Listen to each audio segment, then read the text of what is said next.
Chaque fois qu'Israël est attaqué, on entend parler du dôme de fer. Ce bouclier impénétrable.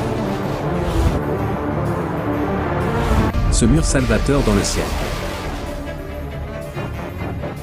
Depuis 2011, c'est la première ligne de défense d'Israël contre les missiles, les roquettes ou toute autre attaque aérienne.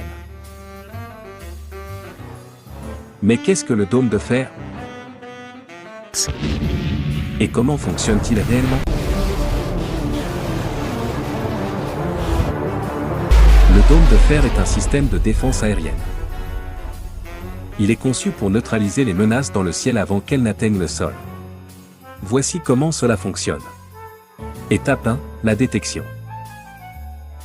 Une unité radar appelée le LM2084 scrute en permanence le ciel. Elle peut détecter les roquettes, les obus d'artillerie et les mortiers, parfois à plus de 100 km. Peu importe d'où vient la roquette. Si elle est en l'air, le dôme de fer la voit. Étape 2, le calcul. Dès qu'un projectile est repéré, le cerveau du système prend le relais. C'est le centre de gestion du combat et de contrôle des armes. Il effectue les calculs en millisecondes, évaluant la vitesse, la direction et le point probable d'impact.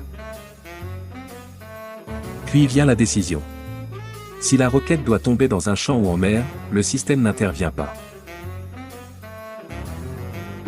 Pourquoi gaspiller un missile? Le système peut prédire la trajectoire de l'objet entrant. Il distingue celles qui vont causer des dégâts à des zones stratégiques ou peuplées de celles qui tomberont en mer Méditerranée ou dans des zones désertes. C'est ainsi qu'il fonctionne. Cela permet d'économiser énormément, car les unités du système sont coûteuses, tandis que les roquettes lancées par les ennemis sont peu chères. Mais si une roquette menace une infrastructure clé, le système se prépare à l'intercepter. Nous amène à l'étape 3, l'interception. Le système lance un missile intercepteur appelé Tamir. Tamir signifie « grand » en hébreu. Ces missiles ont une portée de 4 à 70 km. Ils sont tirés sur les projectiles entrants pour les perturber ou les détruire en plein vol. Ils éliminent la menace et protègent ceux qui sont au sol. Le dôme de fer est un missile contre des roquettes. Il calcule la trajectoire de la cible et se dirige automatiquement pour l'intercepter. Une batterie classique du dôme de fer comporte 3 à 4 lanceurs, chacun contenant jusqu'à 20 missiles Tamir, une unité de suivi radar et un centre de contrôle mobile.